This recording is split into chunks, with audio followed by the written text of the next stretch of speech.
یہ تو سراسر زیادتی ہو رہی ہے اور ہر طرح کے انصاف کے اصولوں کے خلاف جا رہے ہیں۔ لگتا ہے ان کو بہت جلدی ہے عمران خان کو شاہ محمود قریشی کو سزا دینے میں، اس لیے جتنے بھی اصول ہیں فیئر ٹرائل کے، ڈیو پروسیس کے، وہ سارے پامال کیے جا رہے ہیں۔ سر، کئی دہائیوں پر مشتمل آپ کا وکالت کا ایک تجربہ ہے، آپ کے وکالت میں کبھی ایسا کوئی وقت گزرا ہو کہ 3 دن اگر ایک سائڈ سے وکیل نہیں آتے تو سرکاری ڈیفنس کونسل کھڑے کر دیتے؟ یہاں تو 3 دن میں نہیں تھے، صرف 1 دن تھا۔ جس دن وہ ٹرائل لائر کو مجبوری تھی اسے 1 دن بنانا تھا۔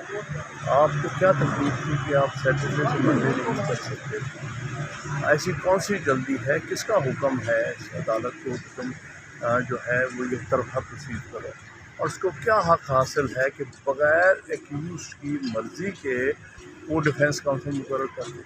اس کے لیے بہت ضروری ہے کہ ڈیفینس کاؤنسل کی اس میں مرضی ہو، تب آپ جو ہے اسٹیٹ ایکسپینس ڈیفینس کاؤنسل ہوگا۔ ہائی کورٹ میں خود نہیں کر سکتے۔ ہائی کورٹ میں آج کوئی اپیل کر رہے ہیں سر اس جو کنڈکٹ ہو رہا ہے؟ دیکھیے ابھی میرے ساتھی آئیں گے، سلمان ستر صاحب اور ظفر صاحب، ہم اس میں فیصلہ کریں گے۔ Thank you.